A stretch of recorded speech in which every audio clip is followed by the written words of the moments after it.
Taib. Bismillahirrahmanirrahim. Assalamualaikum warahmatullahi wabarakatuh.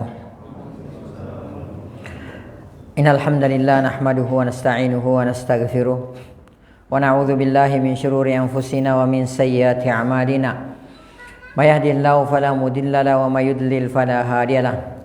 Wa asyhadu an la ilaha illallah wa asyhadu anna Muhammadan abduhu wa rasuluhu la nabiyya ba'dah. Allahumma salli wa sallim wa barik wa an'im ala nabiyyina Muhammad wa ala alihi wa sahbihi wa man sara ala nahjihi wa man jahada bi jihadihi wa ihtada bi hadihi wastanna bi sunnatihi wa tamassaka biha ila yaumil mi'ad, amma ba'd. Ya ayyuhalladzina amanu taqullaha haqqa tuqatih wa la tamutunna illa wa antum muslimun. Ya ayyuhan nasu taqu rabbakumul ladzi khalaqakum min nafsin wahidah wa khalaqa minha zawjaha wa batha minhuma rijalan katsiran wa nisaa'a wattaqullaha alladzi tasaaluna bihi wal arham innallaha kana 'alaikum raqiba. Ya ayyuhalladzina amanu taqullaha wa qulu qawlan sadida yuslih lakum a'malakum wa yaghfir lakum dzunubakum wa man yuti'illaha wa rasulahu faqad faza fawzan 'azima, amma ba'd. Fa inna ahsanal kalami kitabullah wa khairal huda huda Muhammadin sallallahu alaihi wasallam wa syarral umuri muhdatsatuha fa inna kulla muhdatsatin bid'ah wa inna kulla bid'atin dhalalah wa kulla dhalalatin finnar, ay kama qala rasuluna sallallahu alaihi wasallam, thumma amma ba'd. Ikhwati fillah wa akhwati fid din, a'azzani Allah wa iyyakum. Mari sejenak kita memanjatkan puji dan syukur kehadirat Allah Subhanahu wa taala, yang mana sampai pada sore hari yang sangat berbahagia ini Allah Subhanahu wa taala masih senantiasa memberikan kepada kita berbagai macam karunia dan kenikmatannya. Di antaranya nikmat kesehatan, nikmat kesempatan dan waktu luang, dan yang terbesar adalah nikmat Islam, nikmat iman, nikmat taufik, nikmat hidayah, nikmat sunnah serta nikmat tauhid. Sehingga dengan seluruh nikmat inilah kita sampai pada detik ini masih bisa melaksanakan berbagai macam ketaatan kepada Allah Subhanahu wa taala, melaksanakan sunnah-sunnah Rasulullah sallallahu alaihi wasallam, dan menjalankan berbagai macam kewajiban-kewajiban kita sebagai seorang muslim, sebagai seorang muslimah. Di antaranya melaksanakan sholat maghrib secara berjamaah, lalu kemudian dilanjutkan dengan thalabul ilmi. Kemudian selanjutnya tak lupa pula salam dan salawat semoga senantiasa tercurahkan atas junjungan Nabiullah Muhammad sallallahu alaihi wasallam, Nabi yang telah membawa kita, Nabi yang telah mengeluarkan dan menuntun kita dari gelap dan pekatnya alam jahiliyah menuju kepada terangnya alam Islam yang sempurna. Ikhwati fillah wa akhwati fiddin, a'azzani Allahu wa iyyakum. Insyaallah taala pada pertemuan kita kali ini, atas izin dan taufik dari Allah Subhanahu wa taala, kembali kita akan melanjutkan pembacaan kitab Al-Kabair, buah karya dari Al-Imam Az-Zahabi rahimahullahu taala rahmatan wasi'ah. Dan insyaallah taala pada pertemuan kita kali ini kita masih berada pada Al-Kabira Al-Ishrun, dosa besar yang ke-20, yaitu dengan tema Az-Zulmu bi akhdhi amwalin nasi bil batil, yaitu berbuat zalim dalam bentuk mengambil harta orang lain secara batil. Dan pada pertemuan yang telah lalu kita sudah membahas beberapa ayat atau beberapa hadis yang dibawakan oleh Al-Imam Az-Zahabi rahimahullahu ta'ala rahmatan wasi'ah. Pada pertemuan kita kali ini insyaallah kita masih akan melanjutkan Al-Kabira Al-Ishrun ini, dosa besar yang ke-20 ini, yaitu az-zulmu bi akhdhi amwalin nasi bil batil. Wa qala sallallahu alaihi wasallam, dan berkata al-muallif rahimahullahu taala rahmatan wasi'ah, Rasulullah sallallahu alaihi wasallam bersabda. Jadi beliau membawakan hadis Rasulullah sallallahu alaihi wasallam. Hadis ini diriwayatkan oleh Imam Muslim, rahimahullahu taala rahmatan wasi'ah. Kemudian Rasulullah sallallahu alaihi wasallam bersabda, man ista'malnahu minkum ala amalin, barang siapa yang kami pekerjakan di antara kalian, yang kami angkat di antara kalian menjadi seorang pekerja, dipekerjakanlah di karyawan atau apalah namanya, ala amalin atas suatu pekerjaan, fakata mana mahitan, lalu kemudian dia menyembunyikan dari kami mahitan, sebuah jarum, fama fauqahu, atau yang nilainya lebih dari sebuah jarum, ya kana dzalika gululan, maka itu adalah praktek gulul atau mengambil ya secara khianat. Ya, jadi perhatikan di sini ya. Rasulullah sallallahu alaihi wasallam tidak memberikan contoh yang besar, yang luar biasa, yang nilainya fantastis ya, yang nilainya besar. Dalam hadis ini Rasulullah sallallahu alaihi wasallam memberikan contoh kasus ya yang sangat sepele, yang nyaris tidak ada nilainya. Ya, jarum itu kan nilainya kecil. Ya, nyaris tidak ada nilainya yang namanya jarum tersebut. Akan tetapi kata Rasulullah, "Man ista'malnahu minkum."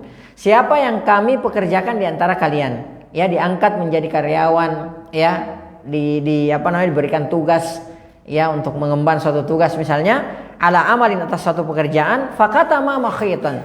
Lalu kemudian dia menyembunyikan sebuah jarum, ya, sebiji jarum.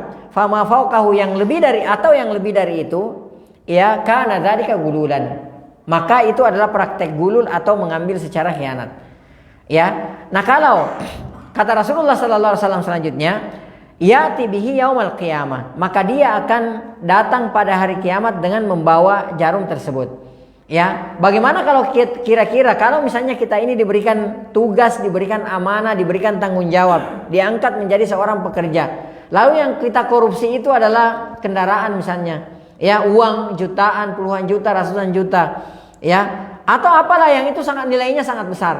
Orang sebiji jarum saja yang kita sembunyikan, ya kita sembunyikan dari orang yang mempekerjakan kita, itu adalah bentuk pengkhianatan, itu adalah praktek gulul namanya, yang itu harus kita pertanggungjawabkan nanti di hari kemudian. Maka bagaimana lagi kalau yang nilainya lebih besar dari itu?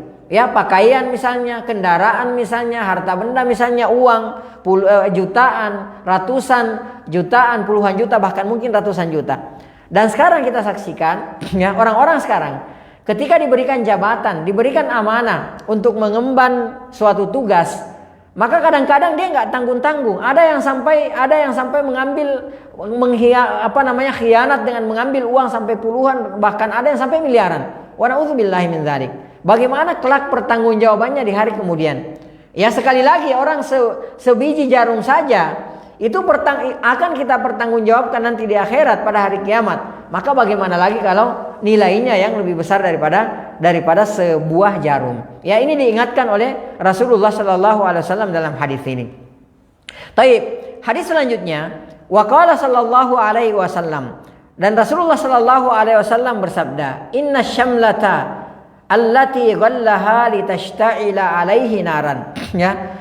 Kata Rasulullah sallallahu alaihi wasallam, sesungguhnya sehelai sarung selimut, ya. Kalau tadi sebiji jarum, kalau di sini Rasulullah mengatakan asyamlah, sehelai kain atau selimut. Ya, allati ghallaha litashta'ila alaihi la tashta'ilu alaihi nara. Ya, yang dia lakukan pengkhianatan dengan kain tersebut atau dengan sarung tersebut, la tashta'ilu alaihi nar. Maka ya benar-benar akan menyalakan api baginya. Ya, jadi selimut itu atau kain itu akan menjadi betul-betul, kata Rasulullah, la tashta'ilu. Ya, betul-betul akan menjadi pembakar nantinya kelak nanti di akhirat baginya, nanti di neraka. Ya, ini sehelai kain atau sehelai selimut gitu kan, seperti itu. Juga di antara kita pasti meremehkan. Ya, yang namanya berapa sih harganya yang namanya kain itu? Ya, kalau kayak sekarang pakaian, berapa sih harganya selimut itu? Kata Rasulullah, benar-benar kain ini pasti akan menjadi pembakar nantinya bagi dia nanti di akhirat, di neraka jahanam. Wa na'udzubillahi min dzalik. Ya. Kemudian faqama rajulun, maka ada seseorang laki-laki yang berdiri, faja'a bisyirakin kana akhadhaha. Kemudian dia, laki-laki tersebut berdiri, kemudian dia membawa semacam alas kaki gitu ya. Kana akhadhaha, yang dia ambil dari ganimah, ya, yang sebelumnya dia belum melaporkan, dia belum setorkan kepada pemimpin, kepada Rasulullah sallallahu alaihi wasallam. Ya, lam tusibhu al-maqasim, yang mana ya syirak ini, alas kaki ini dia belum belum masuk kepada pembagian. Artinya dia belum setorkan dan belum dibagikan secara resmi, dia ambil sendiri. Ya, lalu kemudian dia serahkan kepada Rasulullah sallallahu alaihi wasallam. Faqala, maka Rasulullah sallallahu alaihi wasallam bersabda, syirakum minan nar. Ya, ini adalah merupakan alas kaki dari neraka jahanam. Ya, jadi alas kaki tersebut itu akan menjadi pembakar baginya kelak di neraka jahanam. Wa na'udzubillahi min dzalik. Dan ini kita kiaskan kepada perkara-perkara yang lainnya. Orang yang misalnya diserahkan tugas untuk menangani zakat, misalnya menangani sedekah, ya, kemudian menangani dana-dana umat, uang-uang umat. Lalu kemudian dia sembunyikan, dia lakukan pengkhianatan terhadap uang umat tersebut, maka ini pasti akan dia pertanggungjawabkan nanti di akhirat. Ya, ini akan menjadi pembakar baginya nanti di neraka. Wa na'udzubillahi min dzalik. Taib. Kemudian kata beliau, wa qala sallallahu alaihi wasallam. Kemudian Rasulullah sallallahu alaihi wasallam bersabda. Hadis ini diriwayatkan oleh Imam Muslim, ya. Ada sahabat yang bertanya, "Ya Rasulullah, wahai Rasulullah sallallahu alaihi wasallam, in kutiltu sabiran." Andai ya Rasulullah, aku terbunuh dalam keadaan sabiran, aku bertahan gitu. Ya, muhtasiban. Kemudian aku mengharapkan pahala ya Rasulullah sallallahu alaihi wasallam. Mukbilan, terus maju, ghaira mudbirin, dan tidak mundur sedikit pun. Ya. Atukaffaru anni khataya. Apakah ini akan akan menghapuskan dosa-dosaku. Ya, jadi kalau kita misalnya si laki-laki ini bertanya kepada Rasulullah sallallahu alaihi wasallam, ya, beliau bertanya ketika misalnya beliau dalam medan pertempuran. Ya, beliau bertahan, ya, beliau tidak terus maju, kemudian tidak mundur sedikit pun. Lalu kemudian dia terbunuh. Ya, kata orang tersebut, "Wahai Rasulullah, apakah ini sikap yang saya ambil ini, kesabaran saya terus maju dan tidak mundur menghadapi musuh? Apakah ini akan mampu menghapuskan semua dosa-dosa saya?" Maka kata Rasulullah sallallahu alaihi wasallam, "Na'am, tentu saja, illa dain, kecuali hutang." Ya, ini Masya Allah. Ya, kita jangan remehkan masalah hutang ini. Kalau kita punya kemampuan, cepatlah, segeralah selesaikan. Ya, kalau kita mempunyai hutang, kita bayar hutang kita tersebut. Ya, kalaupun misalnya kita qadarullah, kita belum diberikan kemampuan oleh Allah Subhanahu wa taala, ya, karena kondisi kita misalnya belum memungkinkan untuk membayar hutang kita, maka ya, kita hubungi saudara kita tersebut yang punya piutang. Kita hubungi, kita minta maaf, kita minta uzur, kita saat ini belum bisa membayar, belum bisa melunasi hutang kita karena kita belum punya kemampuan. Ya, karena kenapa? Kata Rasulullah sallallahu alaihi wasallam, ya, orang yang mati syahid, orang yang turun di medan pertempuran, lalu kemudian dia meninggal di medan pertempuran tersebut. Perhatikan, dia sabar, dia bertahan. Ya, kemudian dia tidak mundur, ya, dia terus maju, dia mengharapkan pahala dari Allah Subhanahu wa taala, maka semua dosa-dosanya akan diampuni oleh Allah Subhanahu wa taala, illa dain, kecuali hutang. Kalau orang yang mati syahid saja, ya, yang mengharapkan pahala dari Allah Subhanahu wa taala, kesyahidannya, syahadahnya diterima oleh Allah Subhanahu wa taala, ikhlas karena Allah Subhanahu wa taala, ya, masalah hutang ini tidak diampuni oleh Allah Subhanahu wa taala, tidak dibiarkan oleh Allah Subhanahu wa taala, maka bagaimana lagi orang yang meninggalnya tidak syahid lalu kemudian dia meninggalkan hutang. Ya. Wa nas'alullah taala salamul afiyah. Maka kita jangan meremehkan permasalahan hutang ini. Ya, karena orang yang sekali lagi orang yang mati syahid saja itu akan berat baginya kalau dia meninggalkan hutang, maka bagaimana lagi kalau orang yang ya tidak mati syahid. Ya, jadi ini harus kita perhatikan bersama. Taib. Kemudian selanjutnya, waqala sallallahu alaihi wasallam. Ya, Rasulullah sallallahu alaihi wasallam bersabda. Hadis ini diriwayatkan oleh Imam Bukhari. Ya, kata Rasulullah sallallahu alaihi wasallam, "Inna rijalan." Sesungguhnya ada beberapa kelompok laki-laki, ya, yatakhawwaduna, yang mereka itu menyibukkan diri fi malillahi bighairi haqqin. Menyibukkan diri fi malillahi bighairi haqqin. Ya, dalam rangka ya mengambil harta Allah Subhanahu wa taala bighairi haqqin, tanpa hak.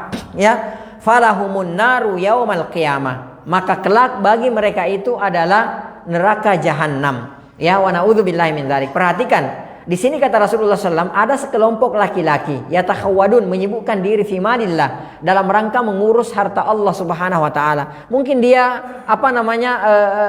dia memungut sedekah dari umat, zakat dari umat, ya, kemudian dia mengumpulkan dana umat untuk peruntukan tertentu, untuk umat tentunya kan seperti itu, untuk Allah Subhanahu wa taala, ya, untuk dakwah di jalan Allah Subhanahu wa taala. Akan tetapi dia mengambil harta tersebut bighairi haqqin, tanpa hak.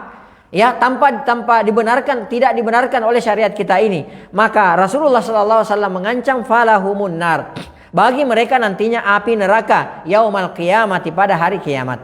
Taib. Hadis selanjutnya, wa an Jabir radhiyallahu anhu, dari Jabir radhiyallahu taala anhu, anna nabiyya sallallahu alaihi wasallam, bahwasanya Rasulullah sallallahu alaihi wasallam qala li Ka'b bin Ujrah. Ya, Rasulullah sallallahu alaihi wasallam berkata kepada Ka'b bin Ujrah, ya, la yadkhulul jannata lahmun nabata min suhtin an-naru aula bihi. Ya, hadis ini sahih ala syarti asy-syaikhain. Ya, taib, kata Rasulullah sallallahu alaihi wasallam, tidak masuk surga ya daging yang tumbuh dari daging yang tumbuh dari sesuatu yang haram. Kata Rasulullah, an-naru aula bihi, neraka jahanam lebih pantas untuknya. Ya, jadi perhatikan, ini harus kita perhatikan baik-baik, karena ini zaman-zaman fitnah, ini zaman-zaman susah. Kalau kata orang, mencari yang haram saja susah, apalagi yang halal. Makanya kadang-kadang kita menutup mata, kita buta. Ya, tidak memandang mana haram, mana yang halal. Ya, mana yang syubhat, mana yang perkara-perkara yang dilarang oleh Allah Subhanahu wa taala, kadang-kadang kita tabrak semua. Dalam rangka apa? Dalam rangka untuk mencari harta. Kan seperti itu. Banyak di antara kita yang sudah tidak memikirkan lagi halal dan haram ketika kita mencari nafkah, ketika kita mencari rezeki. Kata Rasulullah, la yadkhulul jannata lahmun, tidak masuk surga daging nabata min suhtin, yang mana tumbuh dari sesuatu yang haram, an-naru aula bihi, neraka lebih pantas untuknya. Ya. Taib. Wa kana Abdul Wahid bin Zaid, dan berkata Abdul Wahid bin Zaid an Aslama al-Kufi, dari Aslam al-Kufi, an Murrah al-Hamdani, dari Murrah al-Hamdani, an Zaid bin Arqam, dari Zaid bin Arqam, an Abi Bakrin as-Siddiq radhiyallahu taala anhu qala. Hadis ini datang dari sahabat mulia Abu Bakar as-Siddiq radhiyallahu taala anhu. Beliau berkata, qala Rasulullah sallallahu alaihi wasallam, telah bersabda Rasulullah sallallahu alaihi wasallam, la yadkhulul jannata, tidak masuk surga, jasadun, ya jasad, guzziya biharamin, yang tumbuh, ya yang diberikan makan dari sesuatu yang haram. Ya, jadi tidak masuk surga. Kata Rasulullah sallallahu alaihi wasallam, jasadun, jasad, guzziya bil haram. Ya, yang yang makan, yang dapat makanan, yang dapat subsidi dari sesuatu yang haram. Taib, berkenaan dengan hadis ini, ya, ada kejadian yang mendahului Abu Bakar As-Siddiq radhiyallahu taala anhu membacakan hadis ini. Ya, jadi sebelumnya ada kejadian sehingga Abu Bakar As-Siddiq radhiyallahu taala anhu menyampaikan hadis ini kepada sahabat yang lainnya. Ya, wa an Zaid bin Arqam qala, dari Zaid bin Arqam beliau berkata, kana li Abi Bakrin gulamun yakhruju lahu ya al-kharaj. Ya, jadi Abu Bakar radhiyallahu taala anhu itu mempunyai seorang budak, ya. Seorang budak yukhriju lahu al-kharaja, yang mana budak ini ya mengeluarkan untuk Abu Bakar As-Siddiq radhiyallahu taala anhu al-kharaj. Al-kharaj itu qad katabahu ala malin. Ya, qad katabahu ala malin wa kana yaji'uhu kulla yaumin bi kharajihi. Jadi, ada kesepakatan antara Abu Bakar As-Siddiq radhiyallahu taala anhu dengan budaknya ini, bahwa setiap harinya budaknya ini harus membawakan, ya, harus membayar makanan kepada Abu Bakar As-Siddiq radhiyallahu taala anhu. Ini kesepakatan antara tuannya dengan budaknya, ya. Jadi Abu Bakar memberikan syarat bahwa si budak ini setiap harinya harus menyetorkan, ya, makanan kepada Abu Bakar As-Siddiq radhiyallahu taala anhu. Taib. Nah, sebelum Abu Bakar As-Siddiq radhiyallahu taala anhu, ketika Abu Bakar dibawakan makanan misalnya, ya, dibawakan makanan oleh budak ini, maka fayas'alahu min aina ataita biha. Maka beliau radhiyallahu taala anhu selalu bertanya kepada budak ini, dari mana engkau dapatkan makanan ini? Jadi ketika dibawakan makanan, beliau enggak langsung menyantap makanan tersebut. Akan tetapi terlebih dahulu beliau bertanya kepada budak ini, dari mana engkau dapatkan makanan ini? Fa in radiyahu akalahu wa illa tarakahu. Ya, kalau misalnya Abu Bakar ridho, ya, dengan makanan ini, maka Abu Bakar radhiyallahu taala anhu memakan makanan ini. Ya, wa illa tarakahu. Akan tetapi kalau misalnya beliau memandang bahwa makanan ini diragukan sama beliau, maka beliau tidak memakan makanan tersebut. Ya, jadi enggak dimakan makanan tersebut. Ya. Qala, perawi hadis ini mengatakan, faja'ahu dzata lailatin bi ta'amin. Maka suatu ketika budak ini suatu malam datang membawa makanan kepada Abu Bakar As-Siddiq radhiyallahu taala anhu. Wa kana Abu Bakrin shaiman. Pada saat itu kondisinya posisinya Abu Bakar As-Siddiq radhiyallahu taala anhu siang harinya puasa. Ya, fa akala minhu luqmatan wa nasiya an yas'alahu. Ya. Nah, karena saking laparnya ya, namanya orang puasa di siang harinya, begitu maghrib diwakilkan makanan, beliau langsung menyantap makanan tersebut. Ya, memakan satu suap. Wa nasiya an yas'alahu. Kemudian beliau lupa menanyakan kepada budak ini, dari mana engkau dapatkan makanan ini. Tsumma qala lahu. Barulah setelah itu, setelah dimakan satu suap, barulah beliau ingat. Kemudian beliau bertanya kepada budaknya tersebut, min aina ji'ta bihadza? Dari mana engkau datangkan makanan ini? Dari mana engkau dapatkan makanan ini? Faqala, maka budak tersebut berkata, kuntu takahantu li unasin bil jahiliyah. Ya, wa ma kuntu uhsinu al kahanata illa anni khada'tuhum. Kata budak ini, dulu di zaman jahiliyah, saya belaga menjadi seorang dukun.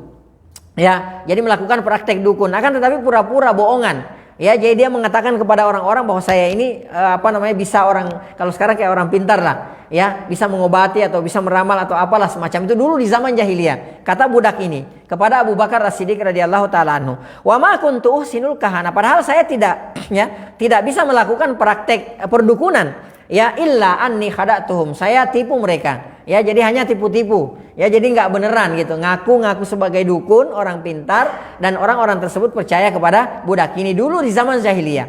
Nah, mereka dulu buat kesepakatan bahwa nanti kalau misalnya dia mengobati, misalnya nanti kalau sembuh, nanti si budak ini akan diberikan makanan. Dan ternyata di belakang hari ternyata benar-benar sembuh. Qadarullah benar-benar sembuh. Maka diberikanlah makanan kepada budak ini. Nah, makanan ini dia setorkanlah kepada Abu Bakar As-Siddiq radhiyallahu taala anhu.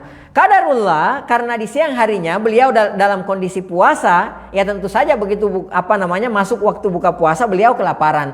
Beliau pun makan satu suap makanan tersebut dan lupa menanyakan dari mana sumber makanan tersebut. Faqala Abu Bakar, maka mendengarkan cerita dari budak ini, Abu Bakar As-Siddiq radhiyallahu taala anhu mengatakan, "Uffil laka, ya kita tahlukani, ya tahlukuni." Ya, kata Abu Bakar As-Siddiq radhiyallahu taala anhu, celaka engkau. Ya, hampir saja engkau membinasakan saya. Kemudian apa yang dilakukan? Perhatikan betapa waraknya Abu Bakar As-Siddiq radhiyallahu taala anhu. Ya, betapa takutnya Abu Bakar As-Siddiq radhiyallahu taala anhu terhadap makanan yang syubhat ini. Ya, makanan yang syubhat ini, perhatikan apa yang dilakukan oleh beliau. Tsumma adkhala yadahu fi fihi. Kemudian Abu Bakar As-Siddiq radhiyallahu taala anhu memasukkan jari-jari tangannya ke mulutnya. Ya, faja'ala yataqayya'u wala yakhruju. Beliau berusaha memuntahkan makanan tersebut. Akan tetapi makanan tersebut tidak keluar. Ya, tidak berhasil dimuntahkan. Ya, kalau kayak kita, udah halal haram hantam aja gitu kan. Apalagi mungkin habis itu baru misalnya ceritakan, oh ini udahlah darurat. Oh, ini kan saya nggak tahu. Saya cuma dikasih kan gitu. Perhatikan Abu Bakar As-Siddiq radhiyallahu taala anhu, dia masukkan tangannya. Dia berusaha masukkan, kalau kayak kita, mungkin kalau yang punya istri yang sudah gemuk, ya, biasanya dia masukkan tangannya kalau sudah makan, bukan karena ragu makanan itu halal atau haram, enggak, karena mau diet. Dia mau ngerasain makanan enak, tapi dia juga nggak mau gemuk. Akhirnya begitu ngelewati kerengkongan, udah ngerasain enak, berusaha dimuntahin lagi. Itu ada kasus-kasus seperti itu. Saya biasa dengarkan.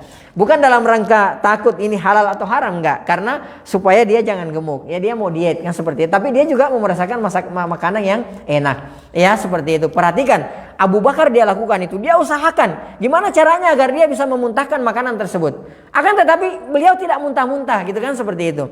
Faqila lahu. Kemudian ada orang yang berkata kepada beliau, "Innaha la takhruju illa bil ma." Abu Bakar, itu makanan yang engkau telan itu enggak bakal bisa keluar, bagaimanapun cara usaha Anda untuk mengeluarkan makanan, memuntahkan makanan tersebut, itu enggak bakal bisa keluar illa bil ma, kecuali caranya minum air yang banyak. Ya, jadi didrop pakai air yang banyak, minum pakai air yang banyak sambil dimasukkan tangannya di tenggorokannya gitu. Ya, jadi biar dimuntahkan. Fada'a bima'in, perhatikan. Fada'a bima'in. Abu Bakar pun menyuruh orang untuk mengambilkan air. Faja'ala yashrabu wa yataqayyau hatta qa'a kulla syai'in fi batnihi. Ya, sampai akhirnya beliau berhasil mengeluarkan semua apa yang ada di dalam perutnya. Jadi muntah beliau, ya, setelah melakukan perjuangan usaha yang sangat keras tersebut. Faqila lahu, maka ada orang berkata kepada beliau, "Yarhamukallah, semoga Allah merahmati Anda. ya kulla hadza min ajli hadhihi luqmah. Semua Anda lakukan ini, ya Anda setengah mati melakukan ini, semua hanya demi mengeluarkan sesuap makanan, ya. Maka apa kata beliau radhiyallahu taala anhu? Law lam takhruj illa ma'a nafsi la akhrajtuha. Andai ini saya kasih tahu sama kamu, andai makanan ini taruhannya nyawa saya baru bisa keluar, saya pertaruhkan nyawa saya untuk mengeluarkan satu suap makanan ini. Ya, ini wara yang luar biasa. Ya, kayaknya mustahil deh, nggak ada di antara kita yang waraknya seperti ini.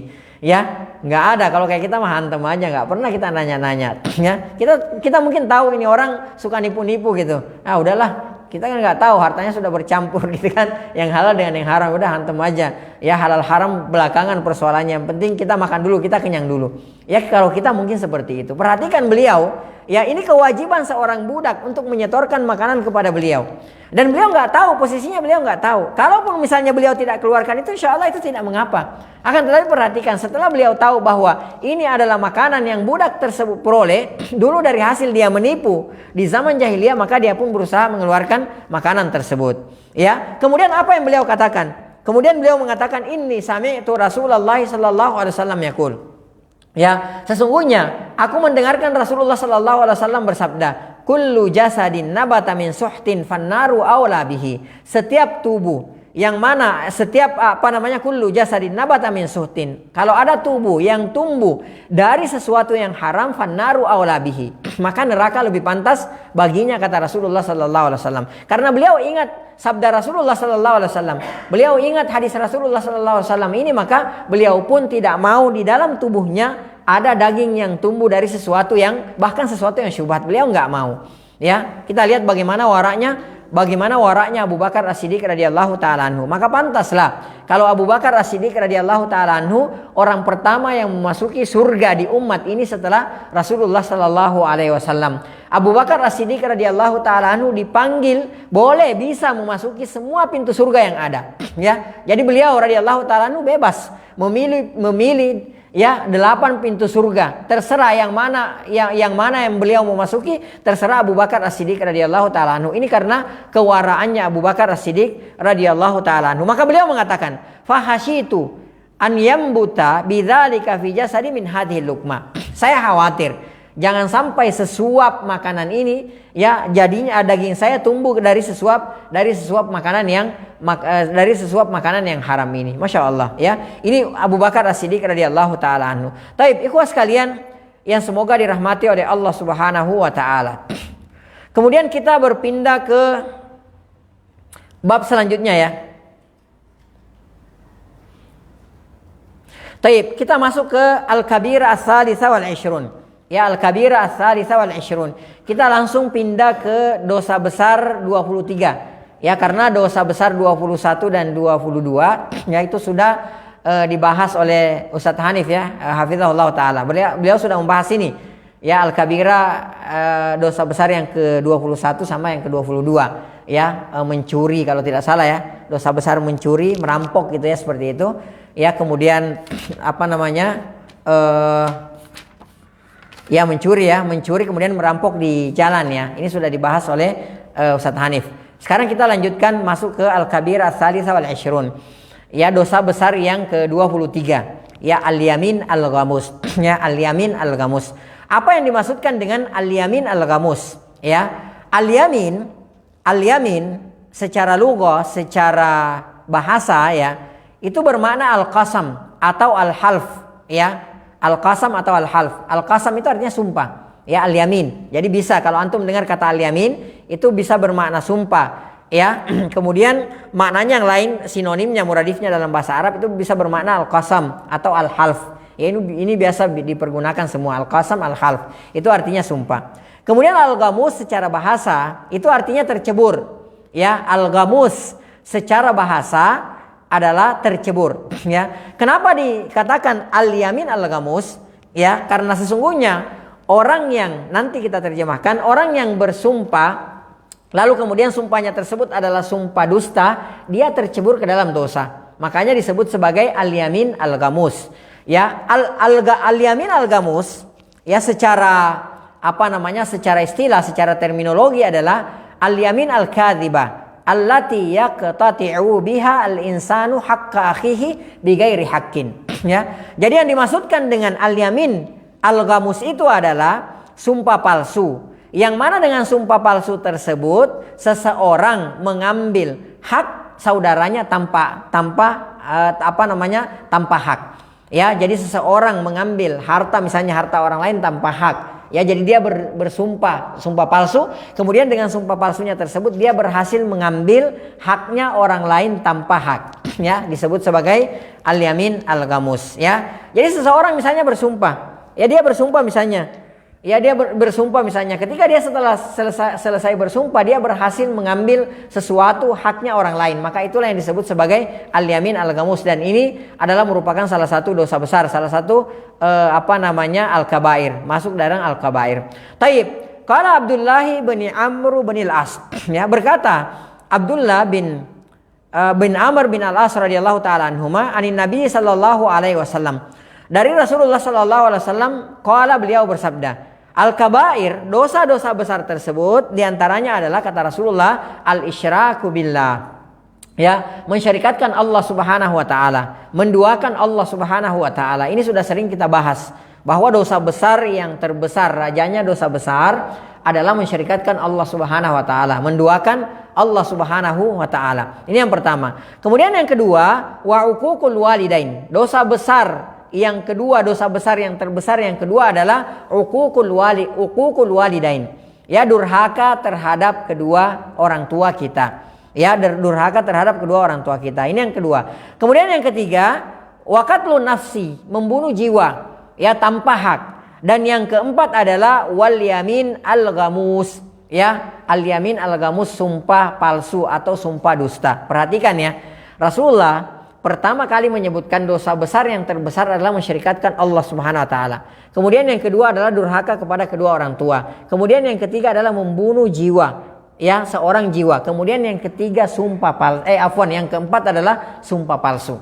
Ya, perhatikan. Ini betapa besar dosanya orang-orang yang suka bersumpah palsu, orang-orang yang suka bersumpah dengan dusta. Maka hati-hati. Banyak di antara kita yang suka meremehkan perkara ini. Ya, kita kadang-kadang bersumpah dengan gampangnya kita bersumpah. Padahal sumpah yang kita ucapkan itu adalah sumpah palsu, sumpah dusta. Demi untuk apa? Mendapatkan keinginan kita. Banyak di antara kita yang meremehkan perkara ini. Padahal ini adalah merupakan dosa besar yang terbesar. Di antara dosa besar yang terbesar yang disebutkan oleh Rasulullah sallallahu alaihi wasallam. Taib. Wa qala Nabi sallallahu alaihi wasallam. Rasulullah sallallahu alaihi wasallam bersabda. Ya. Rasulullah sallallahu alaihi wasallam bersabda, qala rajulun, seseorang berkata kepada Rasulullah sallallahu alaihi wasallam, wallahi la yaghfirullahu li fulanin. Ya, demi Allah, dia bersumpah. Ya, perhatikan, ada seseorang laki-laki yang bersumpah, wallahi, kata si laki-laki ini, demi Allah, la yaghfirullahu li fulanin. Ya, sesungguhnya Allah Subhanahu wa taala tidak mengampuni orang ini. Ya, dia bersumpah atas nama Allah Subhanahu wa taala. Dia mengatasnamakan Allah Subhanahu wa taala. Dia bersumpah atas nama Allah Subhanahu wa taala, lalu kemudian dia menghukumi bahwa orang ini tidak diampuni oleh Allah Subhanahu wa taala. Ya, jadi dia berani menghukumi orang. Dia melihat orang melakukan maksiat, mungkin karena orang tersebut melakukan maksiat dia lakukan. Akhirnya dia berani menghukumi orang tersebut.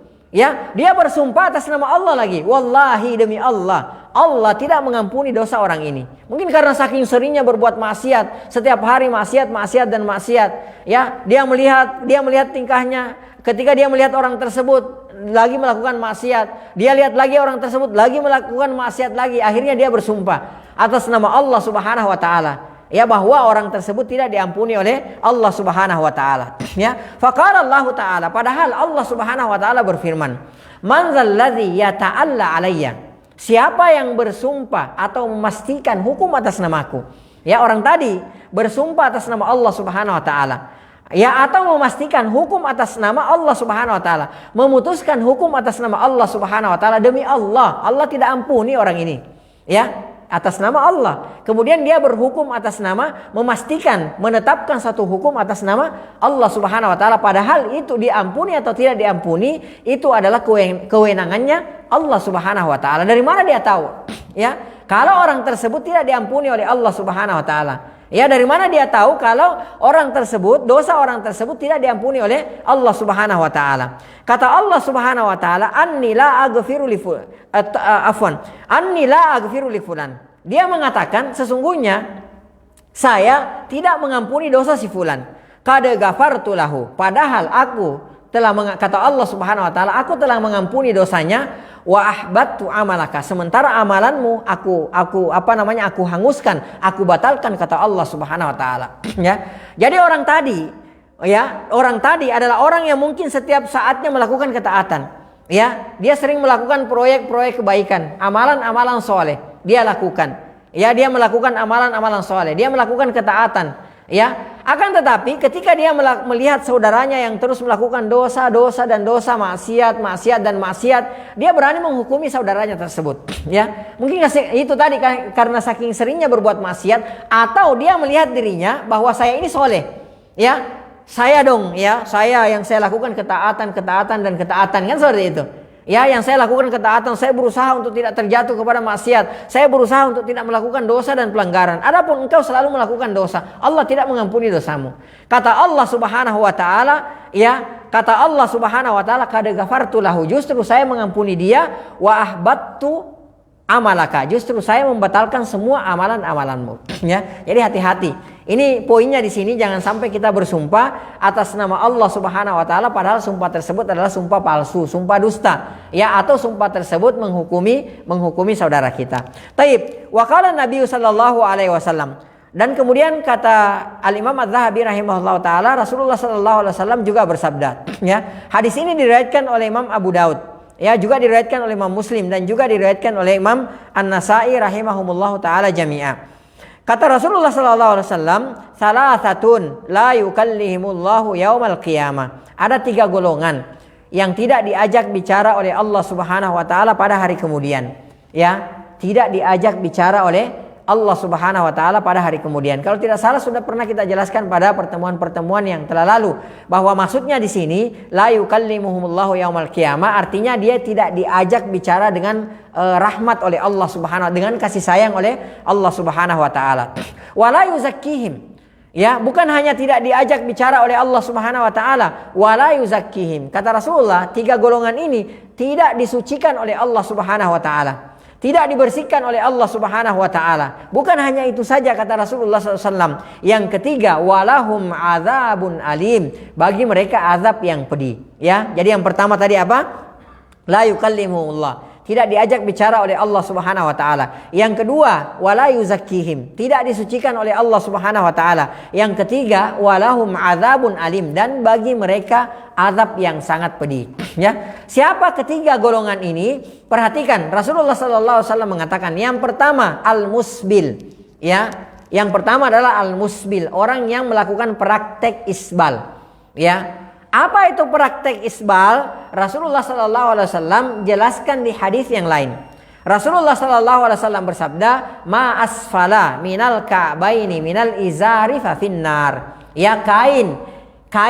Ya, kain itu umum. Ya, bisa berupa celana, bisa berupa jubah, bisa berupa sarung. Ya, intinya kata Rasulullah sallallahu alaihi wasallam, kain yang terletak, yang dijulurkan di bawah mata kaki, ya, fafinnar, maka dia terancam api neraka. Jadi hati-hati. Jadi jangan kita bilang begini, masa iya sih, amal saya kan banyak, sedekah saya banyak, sholat saya masya Allah, masa iya sih gara-gara kain saya, gara-gara celana saya, gara-gara jubah saya, gara-gara sarung saya melebihi mata kaki, lalu kemudian Allah Subhanahu wa taala memasukkan saya ke dalam neraka. Ini justru kesombongan, hati-hati. Ya, karena hakikatnya isbal itu adalah kesombongan. Kan seperti itu. Jadi hati-hati. Jadi jangan kita ngeyel. Ya, jangan kita ngeyel. Memotong celana kita, mengangkat sarung kita, jubah kita itu gampang. Ya, hanya paling mahal butuh 15.000 demi terhindar dari ancaman di dalam neraka. Ya, jangan kita bilang enggak lah, ini mustahil. Masa iya sih orang yang jor-joran sedekahnya, sholat malamnya masya Allah, dia puasa dan lain sebagainya, masa iya sih gara-gara kain dia terancam api neraka? Ini yang mengatakan Rasulullah. Ya, bukan ulama yang mengatakan, bukan para ustadz, bukan para kiai, ya, bukan para guru kita yang mengatakan, enggak. Ini sabda Rasulullah sallallahu alaihi wasallam, ma asfala minal ka'baini minal izari fa finnar. ya, apa kain yang berada di bawah mata kaki, ya, maka diancam neraka oleh Allah Subhanahu wa taala. Hati-hati. Nah, perhatikan di hadis ini, sudah masuk waktu ya. Wallahu taala alam bisawab, kita azan dulu, habis azan kita lanjutkan.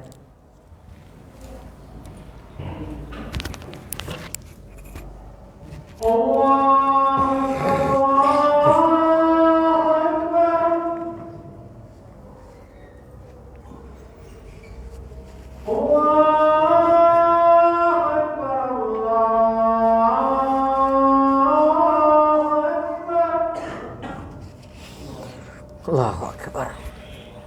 Asyhadu an la ilaha illallah.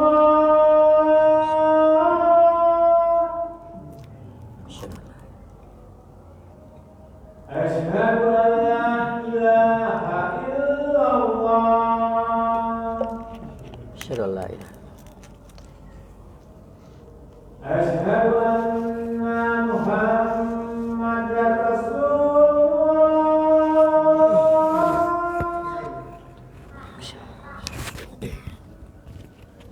Asyhadu anna Muhammadar Rasulullah. Asyhadu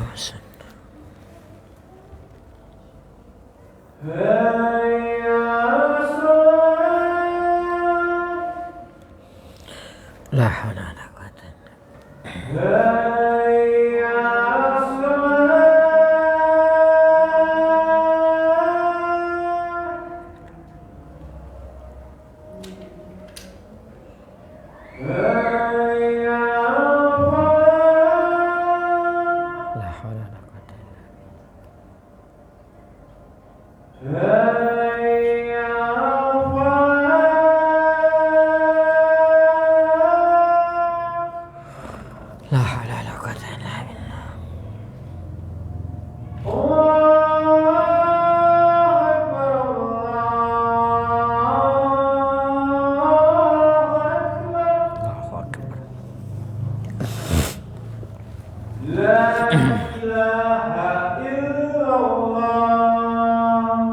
La ilaha illallah.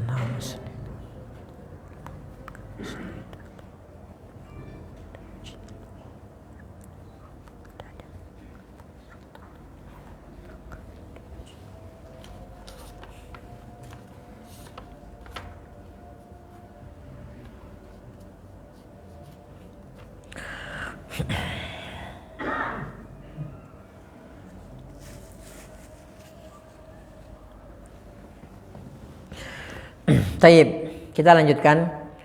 Sabda Rasulullah SAW bahwa tiga golongan ini yang tidak diajak bicara oleh Allah Subhanahu Wa Taala, kemudian mereka tidak disucikan oleh Allah Subhanahu Wa Taala, dan bagi mereka azab yang pedih adalah wal musbil, orang yang melakukan praktek isbal. Praktek isbal itu yaitu tadi menjulurkan kainnya ke bawah mata kaki, isbal, kita sudah tahu semua lah isbal itu. Ini bahaya karena diancam oleh Rasulullah SAW, diancam oleh Rasulullah SAW bahwa yang pertama tadi tidak diajak bicara, tidak disucikan, dan baginya azab yang sangat pedih. Nah, kalau kita protes mengkritisi hadis ini, hati-hati. Masa iya sih? Mungkin masih ada di antara kita yang seperti itu. Apalagi mungkin orang yang tidak pernah mendengarkan hadis ini mungkin kaget. Enggak, mungkin ini pemahamannya begini dan lain sebagainya. Karena dia tidak percaya hadis ini. Dia tidak percaya karena dia memakai logikanya, dia memakai akalnya. Masa iya orang yang sedekahnya luar biasa, orang yang ibadahnya luar biasa, hanya gara-gara kainnya di bawah mata kaki, lalu kemudian dia tidak diajak bicara oleh Allah Subhanahu Wa Taala, kemudian dia tidak disucikan oleh Allah Subhanahu Wa Taala, dan baginya azab yang sangat pedih. Dia lupa bahwa Allah Subhanahu Wa Taala berfirman, wa makana lil mu'minin wala mu'minatin, tidak pantas bagi seorang mukmin laki-laki dan mukmin perempuan, idza qadallahu wa rasuluhu amra, apabila Allah Subhanahu Wa Taala dan Rasulnya telah menetapkan satu perkara, satu hukum, ayyakuna lahumul khiyaratu min amrihi, bahwa ada second opinion, ada pilihan yang lain dalam urusannya tersebut. Jadi kalau misalnya Allah dan Rasulnya sudah mengatakan jangan lakukan ini, kita jangan lakukan ini. Kalau Allah dan Rasulnya sudah mengatakan lakukan ini, maka kita lakukan ini. Ya, karena kenapa? Ketika kita membantah, ketika kita ngeyel, kita diancam oleh Allah Subhanahu Wa Taala. Ini namanya kesombongan. Yang namanya kesombongan itu, hakikat daripada kesombongan itu apa? Batarul haq. Ya, diantaranya adalah batarul haq, menolak kebenaran. Bukankah kalau Rasulullah Sallallahu Alaihi Wasallam menyampaikan kepada kita satu hadis yang seperti ini misalnya, lalu kemudian kita pertanyakan masa iya sih? Itu artinya kita apa? Membantah Rasulullah Sallallahu Alaihi Wasallam. Ya, dan hakikat kesombongan itu salah satunya adalah apa? Batarul haq. Ya, menolak kebenaran. Ini adalah kebenaran yang datang dari Rasulullah Sallallahu Alaihi Wasallam. Ini bukan perkataan, sekali lagi, ini bukan perkataan para ulama, bukan perkataan para ustadz, bukan perkataan para kiai, para guru kita, akan tetapi ini sabda Rasulullah Sallallahu Alaihi Wasallam, bahwa 3 orang yang tidak diajak, 3 golongan yang tidak diajak oleh Allah Subhanahu Wa Taala nanti di akhir kemudian tidak disucikan, bagi mereka azab yang pedih. Yang pertama adalah al-musbil, orang yang melakukan praktek isbal, ya, orang yang menjulurkan kainnya di bawah mata kaki, ya. Kemudian yang kedua, kata Rasulullah Sallallahu Alaihi Wasallam, al-mannan, ya, al-mannan ini adalah orang yang suka menyebut-nyebut pemberiannya. Dia habis ngasih sesuatu kepada orang, ya pasti dia sebut, ya, al-mannan. Jadi tukang nyebut-nyebut kebaikannya. Itu si fulan tuh nggak tahu diri. Dulu aja saya yang bantu dia tuh. Ya, kemarin aja kalau saya nggak ini, wah dia udah nggak tahu deh gimana. Kemarin kalau saya nggak kasih pinjaman, udah lewat dia. Ya, ini namanya menyebut-nyebut pemberian. Ya, suka menyebut-nyebut, mengungkit-ungkit pemberian, ini nggak boleh, ini dosa besar. Ya, hati-hati. Ya, jadi bagaimanapun kita keselnya kepada seseorang, ya, orang pernah kita bantu misalnya, ya, orang biasa kita bantu, bagaimanapun keselnya kita kepada orang tersebut, jangan sampai, hati-hati, jangan sampai kita menyebutkan, ya, pemberian kita kepada orang tersebut. Karena kenapa? Orang yang suka menyebutkan pemberiannya, kebaikannya, ya, itu adalah orang-orang yang diancam oleh Rasulullah Sallallahu Alaihi Wasallam, tidak diajak bicara oleh Allah Subhanahu Wa Taala, tidak disucikan, dan bagi mereka azab yang pedih. Ya, makanya dalam Al-Quran Allah Subhanahu Wa Taala, ya, melarang kita untuk menyebut-nyebut pemberian kita, membatalkan, menghanguskan amalan pemberian kita dengan menyebut-nyebutnya. La tubtilu shadaqatikum bil manni wal adza. Janganlah kalian membatalkan, menghanguskan, menghancurkan sedekah kalian dengan apa? Al manni wal adza. Disebut-sebut lalu kemudian diiringi dengan gangguan. Ya, seperti itu. Jadi jangan. Ya, qaulun ma'rufun khairum min shadaqatin yatba'uha adza. Perkataan yang baik itu lebih baik, perkataan yang baik, ya. Perkataan yang baik itu lebih baik daripada apa? Sadaqatun, daripada sedekah yatba'uha adza, yang diikuti dengan gangguan. Yaitu tadi, kita ngasih orang, kita bantu orang, tapi di belakang hari kita sebut-sebut kebaikan kita tersebut. Akhirnya apa? Orang yang pernah kita bantu mendengar, akhirnya dia sakit hati. Ya, ini namanya apa namanya? Yatba'uha adza. Jadi dia mengikuti pemberiannya itu dengan gangguan. Ya, ini nggak boleh. Ini termasuk dosa besar. Ya. Baik, kemudian yang ketiga, wal munaffiqu sil'atahu bil halifil kadzib. Orang yang melariskan dagangannya, ya, bil halifil kadzib, dengan sumpah palsu. Ini juga diancam oleh Rasulullah Sallallahu Alaihi Wasallam. Tidak diajak bicara, tidak disucikan, dan bagi mereka azab pedih nanti di hari kemudian. Wa na'udzubillahi min dzalik. Ya. Jadi pedagang atau orang yang berdagang, ya, terutama orang-orang yang yang pedagang ini, hati-hati, perhatikan hadis ini. Karena banyak di antara kita yang menggampangkan bersumpah untuk melariskan dagangannya. Ya. Demi Allah, tahu nggak? Ini barang modalnya 20.000, padahal modalnya cuma 10.000, ya, supaya orang beli dagangannya tersebut. Demi Allah, ini barang saya asli loh, ya, padahal barangnya tersebut KW, ya, entah KW berapa, yang jelas bukan asli, ya. Demi Allah, ini produk ini saya sendiri yang bikin, padahal nggak orang lain yang bikin, lalu kemudian dia hanya menjual saja. Ya, demi Allah saya punya gudangnya kok, saya sendiri yang saya produksi, saya yang bikin dari awal sampai pengemasan misalnya. Demi Allah saya sendiri yang lakukan ini. Banyak orang yang melakukan seperti ini memandang remeh, padahal diancam oleh Rasulullah Sallallahu Alaihi Wasallam bahwa orang seperti ini tidak diajak bicara oleh Allah Subhanahu Wa Taala, tidak disucikan oleh Allah, dan bagi mereka azab yang pedih. Jadi hati-hati, terutama para pedagang, perhatikan hadis ini. Taib. Kemudian Anil Hasan bin Ubaidillah An-Nakhai, An Sa'ad bin Ubaidah, Ani bin Umar, dari Ibnu Umar, anin Nabi sallallahu alaihi wasallam. Dari Rasulullah sallallahu alaihi wasallam beliau bersabda, ya man halafa bi ghairillahi faqad kafara. Ya, perhatikan. Kata Rasulullah sallallahu alaihi wasallam, barang siapa yang bersumpah atas nama selain Allah Subhanahu wa taala faqad kafara, maka dia terjatuh kepada kekufuran. Dalam lafaz yang lain, Rasulullah sallallahu alaihi wasallam mengatakan, man halafa bi ghairillahi faqad asyraka. Barang siapa yang bersumpah atas nama selain Allah Subhanahu wa taala faqad asyraka, maka sungguh dia telah terjatuh kepada kesyirikan. Ya, sanadnya sahih berdasarkan syarat Muslim rahimahullahu taala. Saya mau tanya sama antum. Ya, dalam hadis ini Rasulullah mengatakan faqad kafara, sungguh dia telah terjatuh kepada kekufuran. Atau Rasulullah mengatakan faqad asyraka, ya sungguh dia telah terjatuh kepada kesyirikan. Saya mau tanya sama antum semua, ya, apakah bersumpah atas nama selain Allah Subhanahu wa taala, apakah kekafiran yang dimaksudkan di sini adalah kekafiran yang mengeluarkan seseorang dari agamanya, ataukah kesyirikan yang dimaksudkan di sini adalah kesyirikan akbar? Ya, apa di sini? Syirik akbar. Ada lagi nggak? Syirik apa? Ya, kata beliau kata syirik akbar. Ya, ini masih keliru, harus dirinci lagi. Ya, yang benar hukum asalnya orang yang bersumpah atas nama selain Allah Subhanahu wa taala, hukum asalnya adalah apa? Asyirkul asgar. Ya, syirik apa?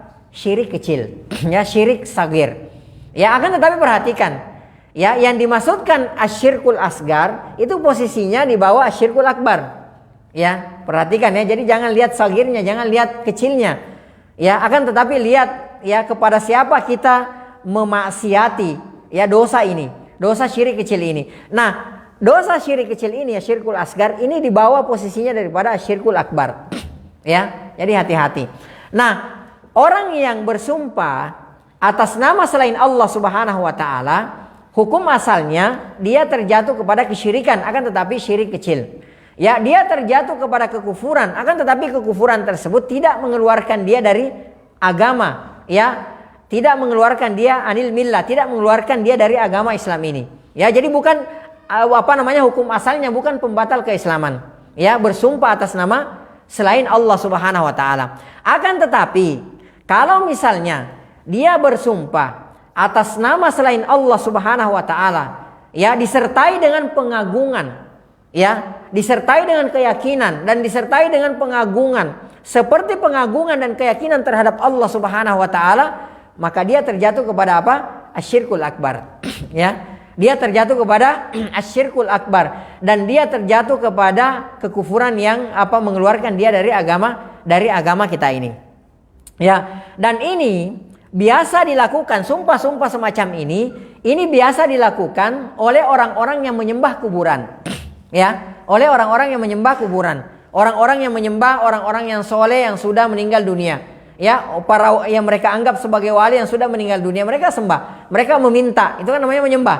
Meminta, berdoa kepada penghuni kuburan yang sudah meninggal dunia, itu namanya menyembah. Ya, itu namanya beribadah kepada selain Allah Subhanahu wa taala. Biasanya orang-orang yang menyembah kuburan, menyembah orang-orang yang sudah meninggal, ya, biasanya yang menyembah makhluk, ketika dia bersumpah atas nama makhluk tersebut disertai dengan pengagungan terhadap sarana bersumpah dia itu.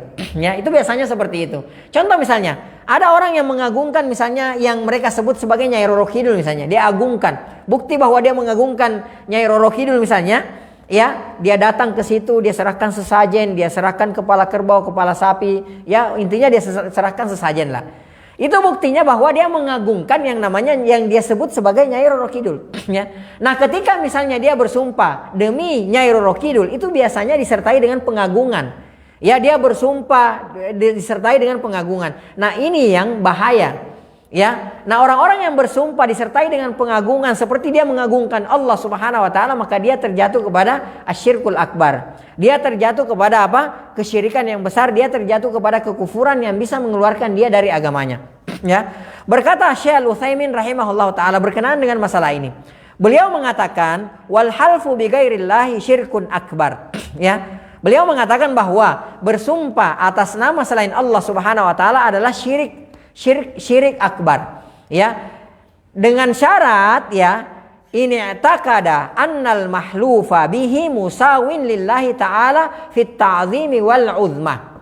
Ya. Nah, bersumpah atas nama Allah Subhanahu wa taala ini terjatuh kepada kesyirikan yang besar kalau dia meyakini bahwa sarana dia bersumpah tersebut, ya, makhluk yang dia sumpahi tersebut, ya, musawin lillah, dia samakan terhadap Allah, dia setarakan dengan Allah Subhanahu wa taala fit ta'zim, dalam pengagungan dan kebesarannya Allah Subhanahu wa taala.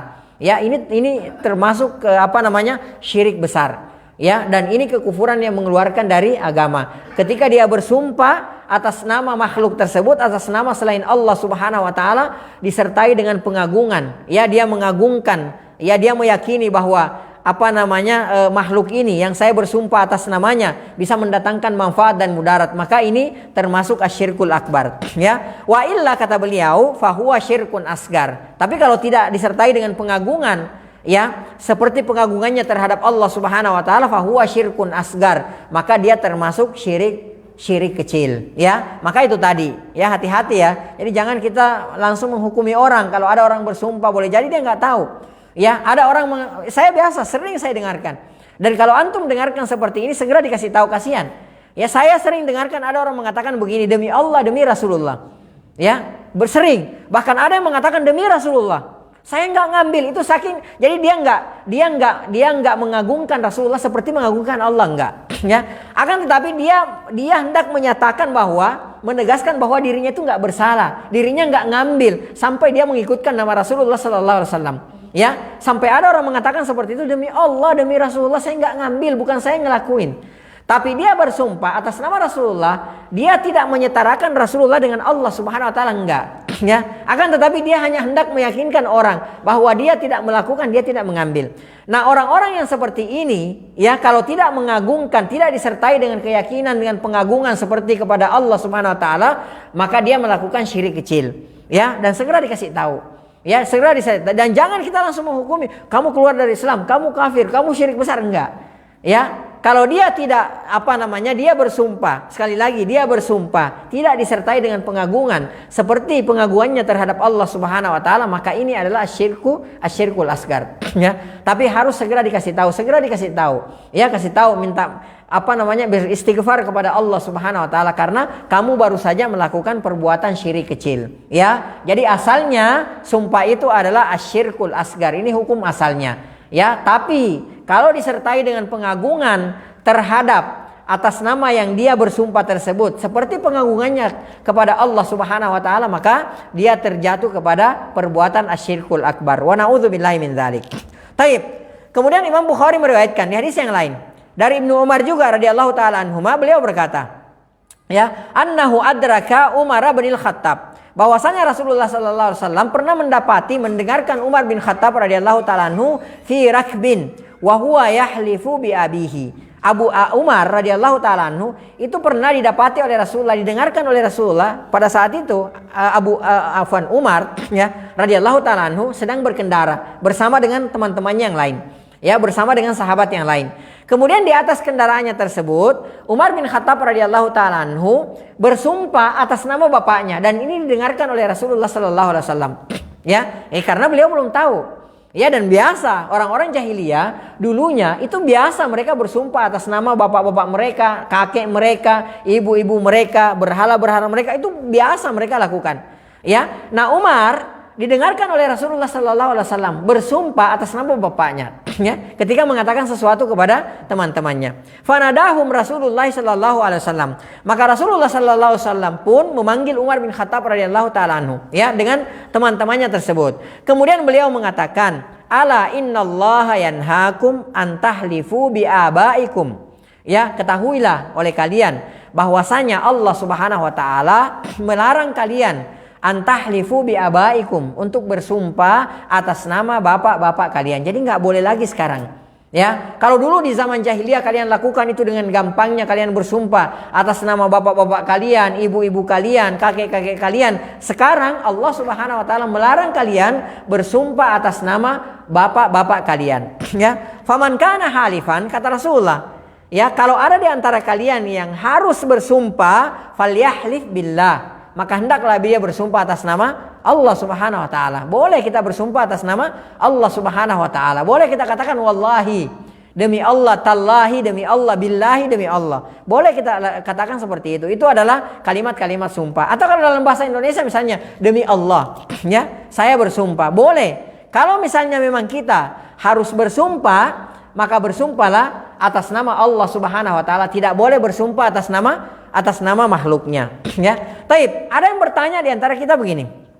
Ya, tapi bagaimana Allah Subhanahu wa taala bersumpah atas nama makhluknya? Ya, Allah Subhanahu wa taala bersumpah atas nama makhluknya. Jawabannya gimana? Kan banyak tuh. Di juz 30 tuh banyak. Wal asri, wasyamsi, wal laili, wal qamari. Ini kan semua wadduha, ya, wal qamari. Ini semua bentuk sumpahnya Allah Subhanahu wa taala terhadap makhluknya. Ya, Allah katakan misalnya wal asri, demi masa. Allah bersumpah atas nama masa. Wal qamari, dan demi wal qamari, demi bulan. Wasyamsi, demi matahari. Allah bersumpah atas nama makhluknya. Bagaimana jawabannya kalau ada yang bilang seperti itu? Allah saja kok bersumpah atas nama makhluknya. Jawabannya gimana? Ya, Allah. Jawabannya yang pertama, Allah Subhanahu wa taala, terserah Allah Subhanahu wa taala bersumpah atas nama makhluknya. Ya, karena Allah Subhanahu wa taala yang menciptakan makhluknya. Maka terserah Allah Subhanahu wa taala jika Allah mau bersumpah atas nama makhluknya. Ini yang pertama. Yang kedua, ya, bahwa ketika Allah Subhanahu wa taala bersumpah atas nama makhluknya, ini menandakan bahwa betapa agung, betapa besar nilai daripada makhluk tersebut. Ketika Allah Subhanahu wa taala misalnya bersumpah wasyamsi, demi matahari, ini menunjukkan bahwa betapa dahsyatnya penciptaan daripada matahari tersebut. Wal laili, demi malam, ini menunjukkan bahwa betapa luar biasanya malam tersebut. Ya, maka bagi Allah Subhanahu wa taala boleh Allah Subhanahu wa taala bersumpah atas nama makhluknya. Adapun kita, kalau kita bersumpah atas nama selain Allah Subhanahu wa taala, maka faqad asyraka atau faqad kafara. Sungguh dia telah terjatuh kepada kesyirikan, dia telah terjatuh kepada praktek kekufuran. Akan tetapi hukum asalnya adalah apa? Asyirkul asgar, syirik kecil. Bersumpah atas nama selain Allah Subhanahu wa taala, ya, hukum asalnya adalah syirik kecil. Hukum asalnya adalah kufur, akan tetapi tidak mengeluarkan dari agama kita yang mulia ini. Taib, kata Rasulullah sallallahu alaihi wasallam, ya, falyahlif billah, maka hendaklah dia bersumpah. Kalau ada di antara kalian yang harus bersumpah, maka bersumpahlah atas nama Allah Subhanahu wa taala. Wa illa, dan jika tidak, falyasmut, maka hendaklah dia diam. Ya, kalau memang dia tidak mau bersumpah juga atas nama Allah Subhanahu wa taala, lebih baik dia diam. Rasulullah sallallahu alaihi wasallam bersabda, "Man kana yu'minu billahi wal yaumil akhir." Barang siapa yang beriman kepada Allah dan hari kemudian, falyakul khairan, maka hendaklah dia berkata yang baik-baik saja, aw liyasmut, atau hendaklah dia diam. Taib. Kemudian di hadis yang lainnya, Ibnu Mas'ud radhiyallahu taala anhu berkata, ya, dalam kitab Musannaf Ibnu Abi Syaibah, beliau mengatakan, la an ahlifa billahi kadziban. Andai misalnya, kata Ibnu Mas'ud radhiyallahu taala anhu, la an ahlifa billahi kadziban, andai saya harus, ya, bersumpah, ya, saya dalam kondisi berdusta, ya, dan saya harus bersumpah, maka saya bersumpah atas nama Allah Subhanahu wa taala, ahabbu ilayya, lebih aku cintai, min an ahlifa bi ghairihi wa ana shadiq, ya, lebih aku cintai daripada aku bersumpah atas nama selain Allah sedangkan aku benar.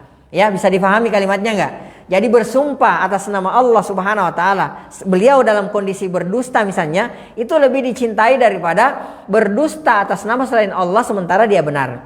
Ya, ini menandakan bahwa tidak boleh sama sekali bagi kita untuk bersumpah atas nama selain Allah Subhanahu wa taala, baik kita benar maupun apalagi kalau kita dalam kondisi salah. Ya. Taib. Wa qala sallallahu alaihi wasallam. Kemudian Rasulullah sallallahu alaihi wasallam bersabda, ya, man halafa ala yaminin liyaqtati'a biha malam ri'i muslimin. Barang siapa yang bersumpah, ya, dalam rangka untuk mengambil, merebut, ya, hak atau hartanya seorang muslim, laqiyallaha wa huwa alaihi ghadban, ya maka kelak di hari kemudian dia akan bertemu Allah Subhanahu wa taala dalam keadaan dia dimurkai oleh Allah Subhanahu wa taala. Ya, jadi tidak boleh kita bersumpah, ya tidak boleh kita bersumpah dalam rangka untuk menguasai harta seorang muslim. Ya, jadi kita misalnya bersumpah demi Allah, ini nenek saya, kakek saya, nenek saya sudah berikan tanah ini kepada saya. Dulu demi Allah saya bersumpah. Padahal mungkin kakek neneknya tidak memberikan tanah tersebut untuk merampas, untuk merebut tanah ini dari orang lain misalnya. Ya, demi Allah ini saya sudah beli misalnya. Ya, padahal dia tidak pernah beli barang tersebut. Lalu kemudian dia berhasil menguasai barang tersebut, harta tersebut atau sesuatu tersebut, ya. Setelah dia bersumpah, maka kata Rasulullah sallallahu alaihi wasallam, maka dia akan bertemu Allah Subhanahu wa taala di hari kemudian dalam keadaan dia dimurkai oleh Allah Subhanahu wa taala. Kila, maka ada sahabat yang bertanya, "Wa in kana syai'an yasira." Rasulullah, bagaimana kalau sesuatu itu adalah perkara yang sepele misalnya? Ya, perkara yang sepele misalnya. Kata Rasulullah sallallahu alaihi wasallam, "Wa in kana qadiban min arakin." Kata Rasulullah sallallahu alaihi wasallam, walaupun sebatang ranting pohon arak. Pohon arak itu adalah pohon ya ranting yang biasanya dipakai untuk bersiwak, ya. Walaupun sesepele itu kata Rasulullah, ya dia bersumpah lalu kemudian dia mengambil ya dahan ranting tersebut yang kecil yang sepele itu, maka dia akan bertemu dengan Allah Subhanahu wa taala dalam keadaan dia dimurkai oleh Allah Subhanahu wa taala. Ya, kalau misalnya kasusnya misalnya sekarang kita bersumpah, ya, lalu kemudian kita berhasil menguasai, taruhlah misalnya 10.000, nggak usah banyak-banyak, 10.000, mungkin bagi kita 10.000 itu sepele. Kita berhasil menguasai harta tersebut dari orang lain, ya, setelah bersumpah, maka hati-hati. Harta yang sepele ini 10.000 ini kita akan bertemu, karena ini kita akan bertemu Allah Subhanahu wa taala dalam keadaan kita dimurkai oleh Allah Subhanahu wa taala. Wallahu taala alam bisawab. Ini saja dulu yang bisa kita sampaikan pada pertemuan kita kali ini. Kurang lebihnya mohon dimaafkan. Yang kurang itu murni dari saya pribadi, dari syaitan dan dari lemahnya ilmu. Yang benar itu semua datangnya dari Allah Subhanahu wa taala. Apa yang salah, apa yang keliru dari penyampaian saya tadi, Allah dan Rasulnya berlepas diri dari kekeliruan tersebut. Taib. Mungkin jika ada yang mau ditanyakan atau ada yang mau didiskusikan sebelum pertemuan ini kita tutup, silakan. Nah, silakan Bapak. Ustaz mau tanya, bagaimana dengan fenomena zaman soal sumpah pocong, Ustaz? Jadi ada dua orang berperkara, kemudian mereka dipertemukan dalam keadaan berbaring di balut kain kafan, terus dikelilingi dengan beberapa saksi. Dan misalnya saat itu juga ada yang ketahuan yang berdusta, maka Allah langsung mengazabnya. Apakah ini ada dalam syariat, Ustaz? Taib. Untuk pertanyaan antum, minta maaf ya, saya belum bisa jawab saat ini. Insya Allah pada pertemuan berikutnya, insya Allah taala. Insya Allah kita jawab pada pertemuan berikutnya karena masih ada tersisa hadis-hadis juga yang belum kita bacakan. Naam. Ada lagi yang lain? Wallahu taala alam shawab. Naam, silakan. Waalaikumsalam warahmatullahi wabarakatuh. Terkait dengan dosa besar yang ke-23, sumpah palsu ini. Naam. Di zaman sekarang ini ada yang sumpah jabatan, di mana sumpah jabatan itu diawali dengan demi Allah. Naam. Nah, di situ karena kita tahu konsekuensi dengan demi Allah itu pada saat mendapat jabatan, apa istilahnya, konsekuensi terhadap maksiat-maksiat gitu misalkan. Akhirnya kita ganti tuh dengan perkataan walaupun tidak begitu jelas, tapi di hati dinyatakan dengan perkataan demi Allah. Apa itu termasuk sumpah palsu? Maksudnya gimana? Saya belum ngerti Bapak, maaf. Kalau sumpah jabatan kan Demi Allah. Demi Allah. Iya. Tapi karena kita tahu konsekuensi demi Allah itu dalam memegang jabatan itu konsekuensi khawatir kita berbuat maksiat gitu ya. Sehingga di hati kita diganti tuh ucapan demi Allah itu dengan bumi Allah. Apa? Bumi Allah. Bumi Allah. Kan rame-rame tuh, jadi hampir sama-sama, jadi tidak jelas gitu. Bagi yang pemberi sumpah itu, apa itu termasuk sumpah palsu juga? Tidak menyebut nama Allah, tapi niatnya bersumpah. Iya. Iya. Masuk, wallahu taala alam bisawab, ya masuk dalam keumuman hadis ini. Saya khawatirnya demi bumi Allah kan seperti itu. Ya. Masuk dalam keumuman hadis, man halafa bi ghairillah faqad kafara atau faqad asyraka. Barang siapa yang bersumpah atas nama selain Allah Subhanahu wa taala, maka dia terjatuh kepada kekafiran, kekufuran, atau dia terjatuh kepada kesyirikan. Saya khawatir terjatuh kepada hadis ini, ya. Karena dia tidak bersumpah atas nama Allah Subhanahu wa taala. Kenapa dia tidak bersumpah atas nama Allah Subhanahu wa taala? Ketika dia ada ketakutan seperti itu artinya yang pertama, boleh jadi dia tidak siap dengan jabatan tersebut. Ya, itu yang pertama. Yang kedua, boleh jadi dia sudah meniatkan bahwa ketika saya nanti pegang jabatan saya akan berkhianat, walaupun dia tidak ucapkan itu. Ya, wah kayaknya ini tempat bahasa ini. Ya kan, tempat saya jabat nanti sayang nih kalau dibiarkan. Enggak, saya enggak mau sumpah gitu atas nama Allah. Kan seperti itu. Ya dia sudah kira-kira, tapi kalau memang dia tidak sanggup, dia khawatir bahwa kelak dia tidak akan amanah dengan jabatannya tersebut, mending dia mundur, jangan dia terima. Karena ini berat. Ya, jangankan kayak kita selevel kita ini ya. Jangankan selevel kita. Orang selevel Abu Dzar saja radhiyallahu taala anhu itu pernah ketika beliau meminta jabatan kepada Rasulullah sallallahu alaihi wasallam untuk dipekerjakan oleh Rasulullah sallallahu alaihi wasallam, maka Rasulullah berkata kepada beliau, "Ya Abu Dzarrin, ya ini ara annaka dhaif." Saya melihat bahwa engkau itu lemah. Maksudnya engkau itu mungkin enggak bisa memikul urusan ini gitu kan, seperti itu. Ya, sementara apa? Ini semua akan dimintai pertanggungjawaban oleh Allah Subhanahu wa taala. Jadi kalau memang dia ragu, dia takut ya nantinya bahwa dia tidak takut terhadap fitnah. Misalnya dia kata orang di lahan basah gitu kan, lalu kemudian dia tidak kuat, dia korupsi, dia khianat gitu kan, mending dia mundur. Ya, lebih baik dia makan pas-pasan, lebih baik dia hidupnya menderita daripada nanti di akhirat dia menderita seumur hidup. Ya, karena kenapa? Kata Rasulullah sallallahu alaihi wasallam, jangankan puluhan ratusan juta jarum, sebiji jarum dia dia khianat dengan sebiji jarum tersebut, dia sembunyikan ya tanpa hak, dia ambil tanpa hak, itu sudah sudah merupakan neraka baginya nanti di akhirat, api neraka baginya, maka bagaimana lagi kalau di atas daripada itu. Jadi saya khawatir kalau misalnya ada orang seperti itu masuk dalam hadis ini, man ahlafa bi ghairillahi faqad kafara, atau man ahlafa bi ghairillahi faqad asyraka. Saya khawatir seperti itu. Jadi kalau memang misalnya dia khawatir, dia tidak sanggup gitu, mending dia tidak menerima jabatan tersebut. Tapi kalau misalnya dia memang sanggup, dia memohon pertolongan kepada Allah Subhanahu wa taala, saya sanggup di sini. Ya, lalu kemudian dia punya niat baik misalnya. Saya mau menyelamatkan perkara ini misalnya. Ya, lingkungan ini saya mau selamatkan misalnya. Ya, pekerjaan ini saya mau selamatkan misalnya. Saya harus masuk di situ. Saya harus nyemplung di situ. Maka dia bismillah. Ya, tawakkaltu 'ala Allah, dia bertawakal kepada Allah, dia memohon taufik, memohon perlindungan kepada Allah Subhanahu wa taala, dia bersumpah sesuai dengan tuntutan tersebut. Wallahu taala alam bissawab. Naam. Taib, sudah? Taib, kita cukupkan sampai di sini, insyaallah kita lanjutkan pada pertemuan berikutnya. Ya, naktafi bihadzal qadar wa nakhtatim bi subhanakallahumma bihamdik, nasyhadu an la ilaha illa anta, nastaghfiruka wa natubu ilaik. Hadanallahu wa iyyakum, wa sallallahu ala nabiyyina Muhammad wa ala alihi washabihi ajmain, wa akhiru da'wana alhamdulillahi rabbil alamin. Tsumma assalamu alaikum warahmatullahi wabarakatuh.